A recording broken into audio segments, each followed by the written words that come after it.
Iyi ni radio Ijwi ry'Amerika.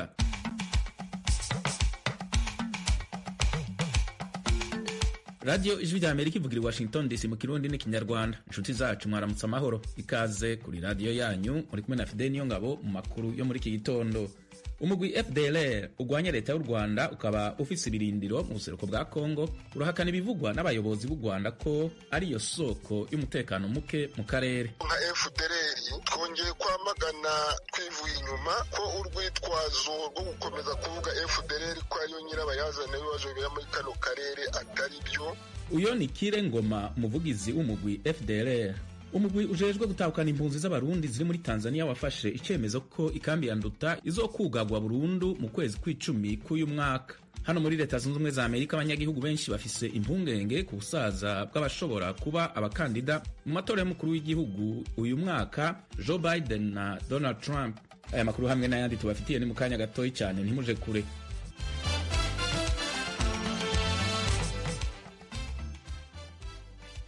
Tutangurire ku makuru avugwa hirya no hino ku isi twateguriwe kandi dushikizwa na Diane Nini Nahazwe.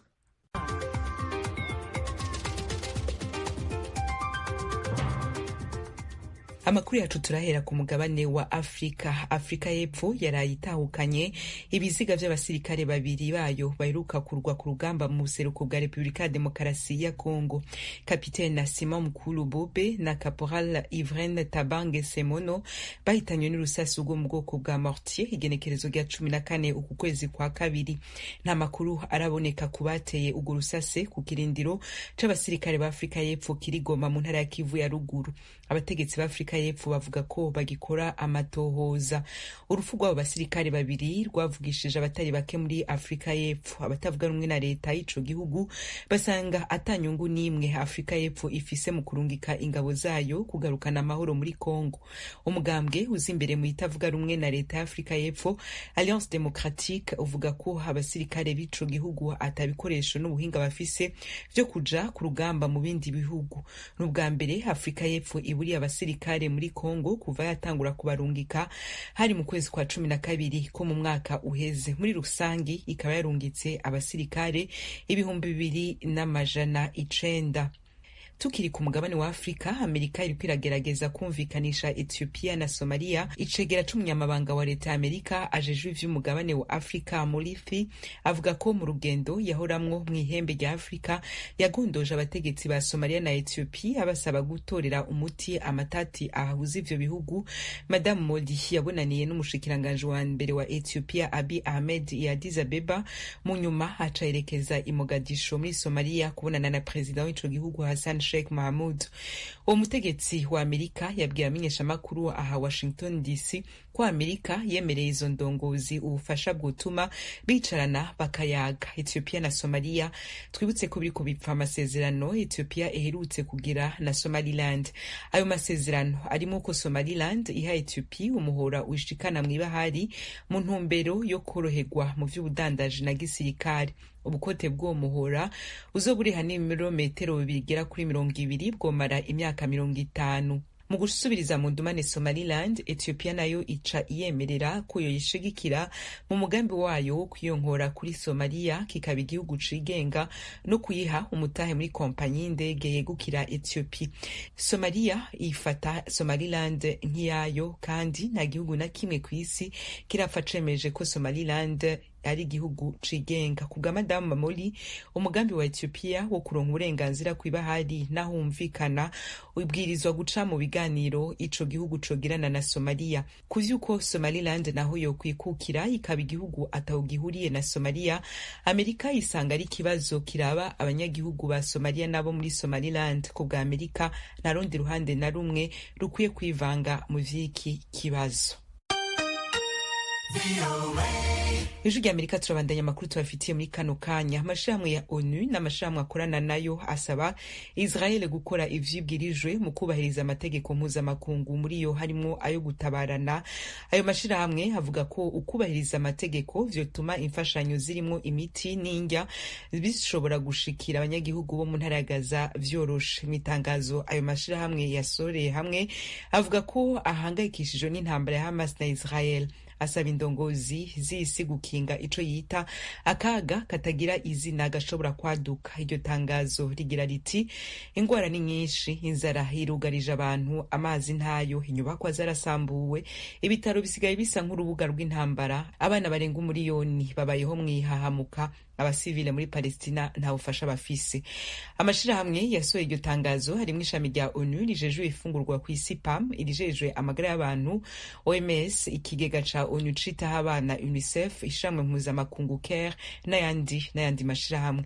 Itangazo ry'ano mashirahamwe rije umunsi umwe inyuma y'uko Amerika itoyemeza ingingo y'akanama ka ONU kajeje umutekano isaba ko intambara hagati ya Hamas na Israel ihagarara atakirinze gusabwa. Gataho mu kiringo kiri musi y'amezi 5 intambara ya Hamas na Israel imaze guhitana abanyapalestina baba ibihumbi 30.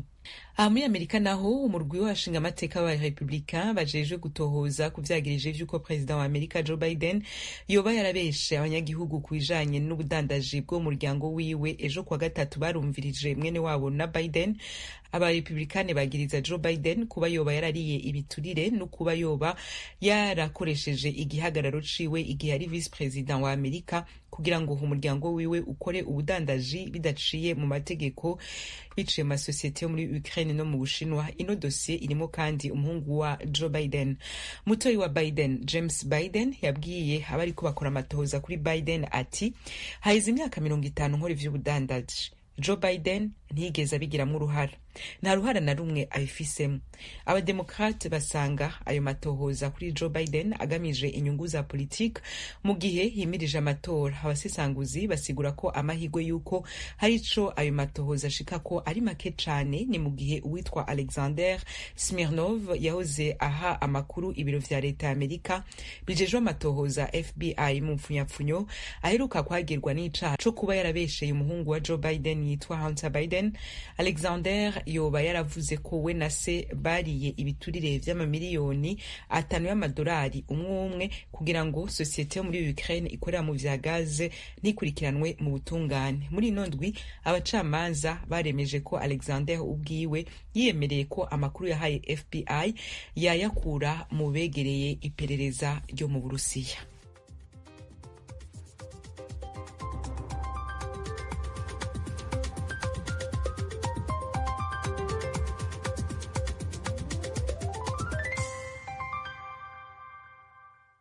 Mubandanya kumviriza radio Ijwi rya Amerika ivugira i Washington DC mu Kirundi no mu Kinyarwanda. Mudukurike no ku rubuga rwacu rwa internet /radio yacu voa.com no kuri YouTube, Instagram na Facebook VOA radio yacu.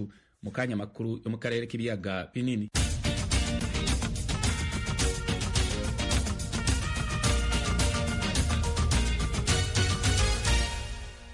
Inama ijejwe amahoro n'umutekano kw'isi y'ishirahamwe mpuzamakungu ONU ku munsi wa kabiri yafatiye ibihano abantu 6 ibagiriza guhungabanya umutekano muri Republika Iharanira Demokarasi ya Kongo. Abafatiwe ibihano n'umusirikare w'intwazangabo w'ipete rya general wo mu mugwi FDLR ugwanya ubutegetsi bw'u Rwanda Apollinaire Hakizimana, barimwo kandi abasirikare babiri bakomeye bo mu mugwi ugwanya ubutegetsi muri Uganda Allied Democratic Forces, barimwo uwitwa Ahmad Mahmoud Hassan. Abandi n'umuvugizi w'umugwi M23 ugwanya ubutegetsi bwa Kongo Wiringoma, umuyobozi w'umugwi w'abamaimai CNPSC William Amuri, hamwe n'umuyobozi w'umugwi witwaje ibigwanisho Twigwaneho Michel Rukunda. Ibihano abo bantu bafatiwe byashizwe habona mu nama yihutirwa y'urwego rwa ONU rujejwe kubahiriza amahoro n'umutekano ku isi, aho Rwanda rwadomwe ku rutoki ko rufise uruhara mu ruhagarara ruri muri Republika ya Demokarasi ya Kongo.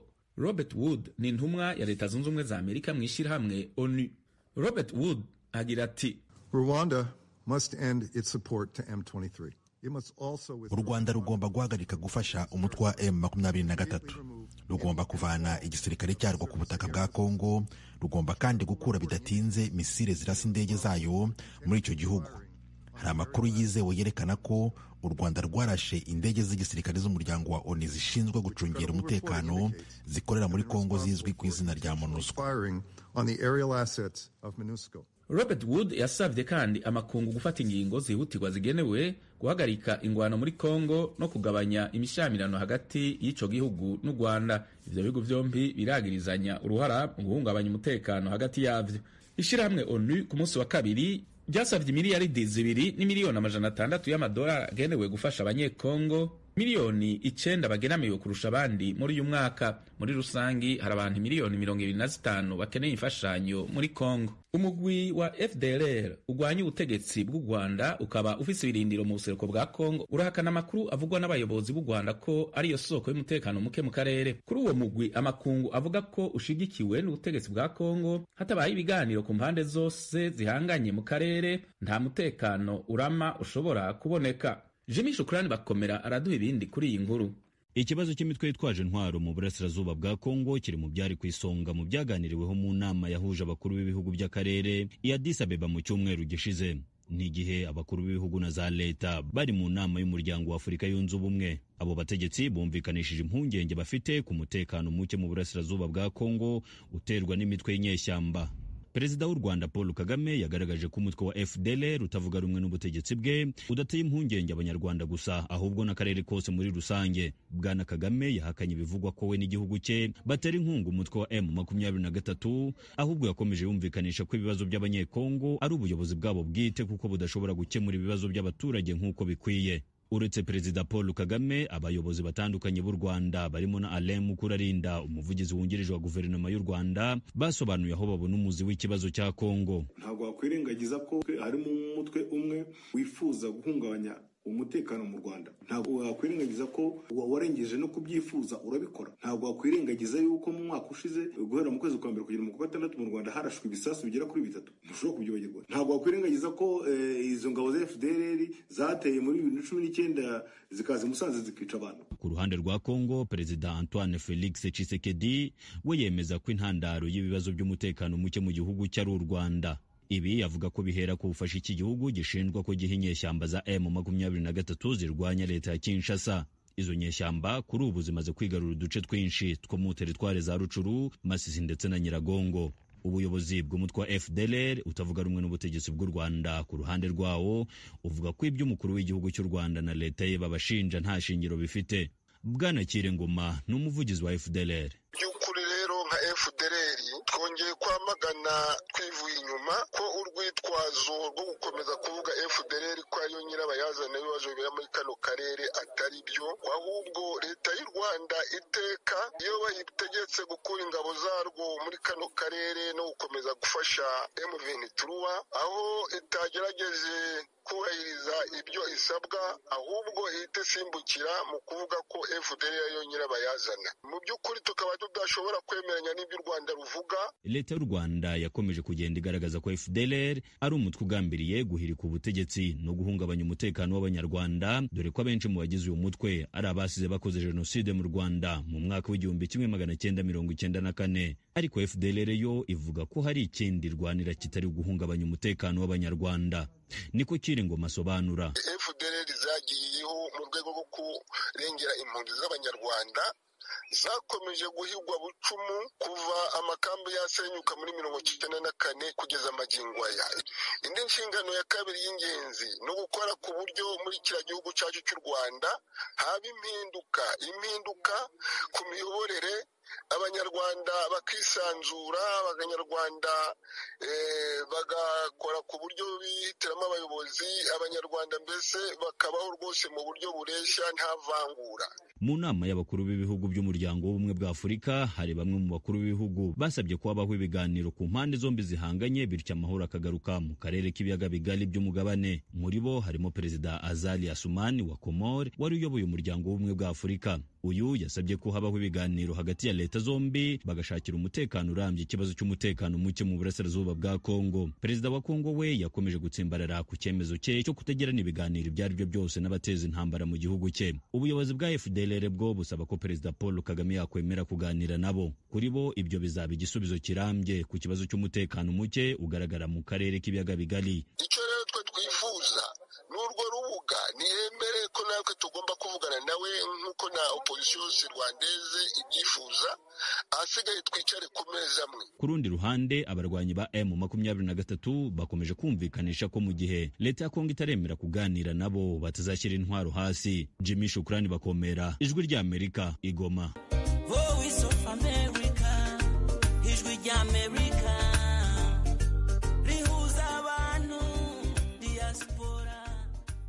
umugwi ujejwe gutahukana impunzi z'abarundi ziri muri Tanzania wafashe icemezo ko ikambi ya Nduta izokugagwa burundu mu kwezi kw'icumi uyu mwaka, gutyo impunzi zigera ku bihumbi 112 ziri muri iyo kambi zigatahuka. Umumenyeshamakuru Pierre Claver niyo nkuru afise inkuru y'imvaho. Biri muri raporo y'ibanga ijwi ry'Amerika rifise kandi yemezwa n'abakozi b'ishirahamwe mpuzamakungu HCR ryitaye impunzi muri Tanzania ko ariyo bariko barakorera ko kuva uyu mwaka utanguye.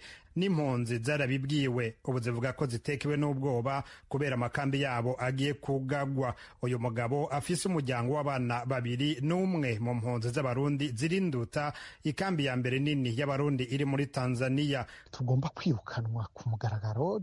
Tanzania ni ibintu biteye ubwoba. Inkurikizi ya mbere nuko hari abantu bazova ngaha bagataha Burundi bagashika bicwa. Tukoma induru n'ahantu tubayeho kubera tugowe, yaba mu gihugu birari bikunda twogiye hasi muri paradizo. Mugenzi we bahungiye rimwe mu mwaka w'2015, ubu afise imyaka irenga 40, abona ko igihugu cabahaye indaro kiriko kirahonyanga uburenganzira bw'impunzi. Avuga ko n'imbere yuko ikambi yugagwa bazoba basa nk'ababohewe amaboko imugongo. Amakenga yacu aho afatiye nuko tubona ko ibihano bishobora kongerezwa nuko kwezi kutarashika, no kugara ibirasi by'amashuri bimwe bimwe, amavuriro n'amasengero. Iyo ngingo ibateye amakenga niheruka gufatwa no mugwi nyabutatu uhurikiwemwo n'abaserukira leta y'u Burundi, Tanzania n'ishirahamwe mpuzamakungu ryitaye impunzi HCR. Vyemejwe ko ikambi ya Nduta irimwo impunzi z'abarundi zirenga ibihumbi 64 hamwe n'igice c'ikambi ya Nyarugusu kirimwo abarundi barenga ibihumbi 50 zizoba zugawe mu kwezi kw'icumi uyu mwaka. Umwe mu bakozi ba HCR muri Tanzania yaduhaye iyo raporo, yatubwiye ko ari ingingo ntabanduka.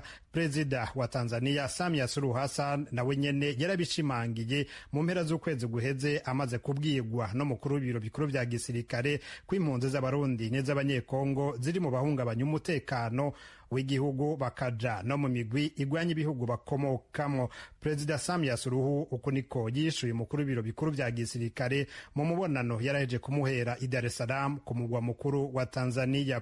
Mimi kama mkuu wa nchi nimechukua lile angalizo ulilotupa. Ati jewe nk'umukuru w'igihugu ntidushobora kwemera kubihanganira ko baja muri ivyo bikorwa bigayitse bavuye muri Tanzania canke ko baduhungabaniriza umutekano. Nivyo bizodusaba uburyo bwinshi, ariko nka leta tuzoraba ibishoboka byose batahukanwe. Tutaona nini cha kufanya. Aya majambo y'umukuru w'igihugu yibutsa iyi mpunzi y'umurundi amabi yaboneye mu ikambi ya Mutabira igihe yugagwa mu mwaka w'2012. Uwo mugabo w'imyaka hafi 50 afise abantu 8 ubari mu ikambi ya Nyarugusu, ni ku ncuro ya gatatu ahunga kuva mu mwaka w'1972. Barashobora kuturasa, barashobora kutwirukana ku nguvu nk'uko iki gihugu kimaze kubikora katari gake. Muribuka abanyarwanda ingene birukanye ku nguvu hariya za Kagera. Twagomba gusaba by'ukuri kutabagwa hakiri kare, amaraso ataraseseka.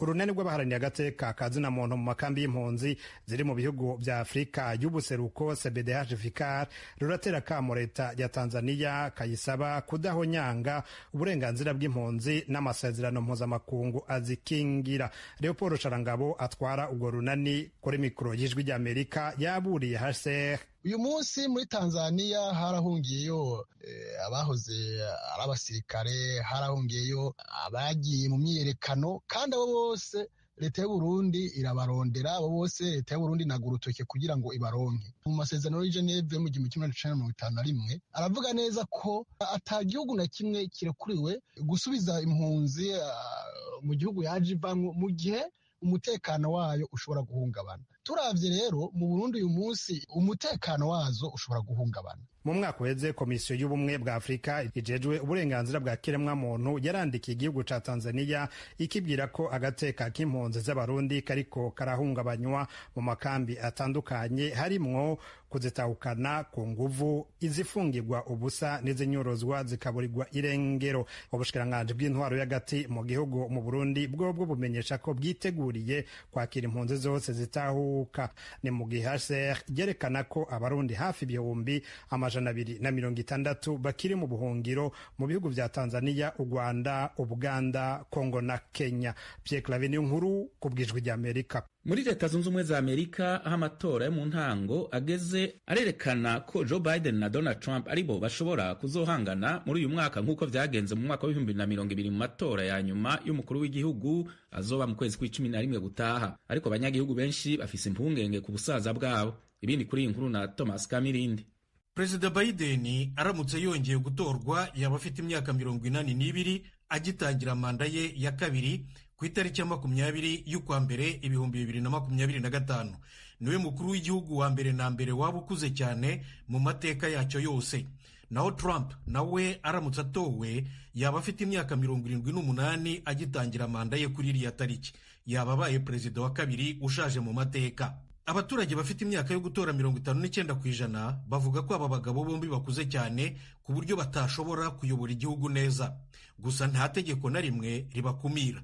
Uhereye ku itegeko nshinga ubwaryo rivuga gusa ko umuntu wemerewe kuba umukuru w'igihugu agomba kuba afite byibura imyaka 35 y'ubukure. Kuki rero abanyamerika bafite impungenge z'ubusaza bwa Biden na Trump? Abahanga mu by'amateka na politiki bavuga ko impamvu ari uko bamenyereye abaperezida bakiri bato. Koko rero abaperezida 34 kuri 46 b'Amerika bari munsi y'imyaka 60 y'amavuko ku itariki bimikiweho mu mwanya w'umukuru w'igihugu. Robert Collins, mwarimu w'ibya politiki muri kaminuza Dillard y'i New Orleans muri leta ya Louisiana mu majyepfo y'uburasirazuba bw'igihugu, ati none ubu kuri Biden na Trump abanyamerika ngo byaje bite? Hari ikitagenda neza muri demokarasi yacu? Ariko simpamya ko hari umunyamerika waba warageze gutya ngo reka duhitemo abashaje gutya. Ndakeka ahubwo ko byatewe n'uko abayoboke b'ishyaka ry'abarepublikani benshi bumva cyane kandi bibona muri Trump. Naho Biden we kuva mu 2020 ni kandida abademokrate bumvikanyeho nko gukemura impaka mu ishyaka ryabo. Ku baturage badafite impungenge, imyaka ntikwiye kuba ikibazo mu kazi akariko kose, by'umwihariko muri politiki, igihe cyose ubusaza butabuza umuntu kuzuza inshingano ze. Uretse ibyo kandi, kandida president ntiyamamaza wenyine. Professeur Andra Gillespie ni mwarimu wa siyanse za politiki muri Emory University iri mu mujyi wa Atlanta muri leta ya Georgia mu majyepfo y'uburasirazuba bwa Leta Zunze Ubumwe za Amerika. Both of the presumed party nominees are going to be men who are over the age of 75. Abashobora kuba abakandida b'amashyaka yombi barengeje imyaka 75 y'amavuko. Ndatekereza rero ko abaturage bazita cyane ku bashobora kuzaba abakandida ku mwanya wa vice president, ku buryo bamwe mu baturage bazatora bazarebera hafi uwazabasha kuyobora igihugu neza mu gihe perezida azaba aramutse apfuye cyangwa se aramutse arwaye cyane. Si ubwa mbere ikibazo cy'ubusaza kije mu matora ya perezida wa Leta Zunze Ubumwe za Amerika. Mu 1984 perezida Ronald Reagan wo mu ishyaka ry'abarepublikani yashakaga manda ya kabiri. Yari afite imyaka 73. Niwe kandida wa mbere wari ukuze cyane mu mateka ya Amerika. Yari ahanganye na Walter Mondale wo mu ishyaka ry'abademokrate. Uyu we yari afite imyaka 56. Bamwe mu banyamerika bari bafite ikibazo ku busaza bwa Reagan. Abanyamakuru babimubajijeho muri kimwe mu biganiro mpaka abakandida bombi barimo. Reagan yabigize urwenya. Nta kibazo cy'imyaka mfite muri iki gihe cyo kwiyamamaza, kandi sinzigera nziza uwo duhanganye ubuto bwe no kuba adafite ubunararibonye mu nyungu za politiki. Professor Laura Mosqueda wigisha iby'ubuvuzi muri kaminuza ya leta ya South Carolina mu majyepfo y'uburasirazuba bw'igihugu ntiyumva abanyamerika. Ati ibihugu bimwe biha agaciro ubukure bw'umuntu kubera ko aba afite ubushishozi n'ubunararibonye mu buzima. Biteye isoni kubona hano muri Leta Zunze Ubumwe za Amerika bamwe atari ko babibona. Ubusaza butuma tudakoresha icyo kigega cy'agatangaza kuko abakuze ubusanzwe bashobora kutwereka inzira n'umurongo, cyane cyane muri ibi bihe bikomeye.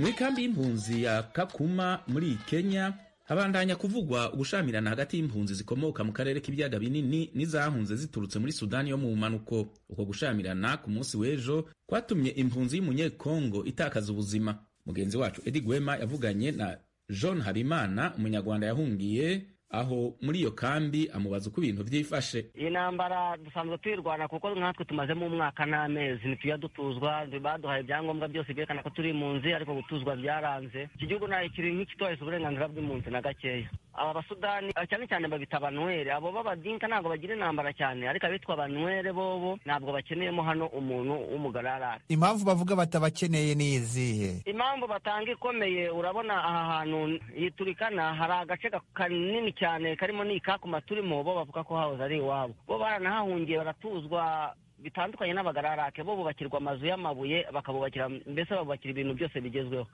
Bakabo rero bakabona ko twebwe kuba tuhahungiye dushobora kuzabarusha ubwinshi tukagira imbaraga, kandi ngo bo bafite ikigenderwa cyabo bishakira, niyo mpamvu badakeneyemo umugararaka muri zino nkambi. Hanyuma se umuntu yakwibaza ni gute umuntu atandukira cyangwa se agafata icyemezo cyo gutera undi ntacyo bapfuye? Aba bantu icyambere ugomba kumanza ukamenya ni inyeshyamba, bo ururimi bazi ni rumwe gusa rw'iwabo. Ikindi bo uko bameze nta kintu na kimwe bagombye kuba bapfa natwe, ariko nk'abavuga ko twabasanze wabo intambara zizamukira ku tuntu dutoya, kuko bo basanzwe badufiteho umujinya bagahita bica bagakuraho. Urabona bo bafite imbunda, hano ni mu ishyamba ntabwo bagwaye so neza ko ni mu ishyamba, ni abantu bateruye n'ikiremwa muntu bagiye kugerageza ahantu hadashoboka bare ko cyazahashobora. Ni ishyamba ribi cyane, izuba n'iki, ntabwo ari ahantu ho kubera n'ikiremwa muntu. Rero bo n'ikintu kigendanye n'amazi ya hano, amazi ahaba, amazi azanwa n'imodoka ikamena mu matanka abantu bakavoma. Ubwo rero iyo Musudani nawe natonda ntabwo ajya ashyira ku murongo nk'abandi.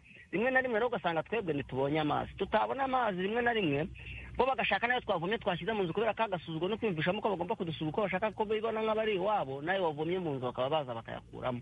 Aho rero niho hagenda hava intambara za hato na hato, wafata nk'umwana bamubuza kukononera gutya iwabo bagahita bavayo, ukabona bahise bazingaho urashusheni, abantu benshi cyane bagapfa. Hari abamaze gupfa kuva ubwo bushyamirane hagati yanyu nabo butangiye? Bushyamirane kuva butangiye hari abantu batewe ibyuma benshi cyane bagaragaye, hari n'abatagaragaye. N'ubwo hari undi bamaze gutera icyuma none ahangaha w'umudamu w'umukongomani. Abagaragaye bamaze gupfa, umugabo umwe w'umukongomani we bamaze gutangaza ko amaze gupfa, atira bita Kiriseveni ku bitaro bihari bita Maria Mungu, wowe wamaze gupfa. Abandi bose bakomeretse, hano dufite ibikomere byinshi cyane. Icyo bagerageza gukora cyo koze mumaze gukomereka, ambulance zigatwara kwa muganga, mukagenda bagapfuka bakababwira musubire muri reception, nta yindi nkurikizi. Ku buryo mu minsi ishize badukoresheje inama abakozi ba UN, tuza kubereka umuntu twe twiboneye afite imbunda directed, dore nguyu nawe yicaye muri iyo nama, baratureba baraseka, nta n'uwamukozeho. Uwo niwe waje kuzana akavuyo nimugoroba ashaka gukubita umuntu ngo wamuvugiye mu nama, ashatse kumukubita abantu bavuga turamukubitira iki, none iyo mbunda yawe niba hari umuntu utarayibonye, intambara yavuye aho ngaho. Cyo koza numvishe ngo nawe yakubiswemo, ubwo akubiswemo bene wabo bahita bahura, bahita bazingaho inkambi, bahita batemagura abantu batanabajije uko ibintu byatangiye. Numvise ko mwari mwahunze muhungira ku cyicaro cya polisi.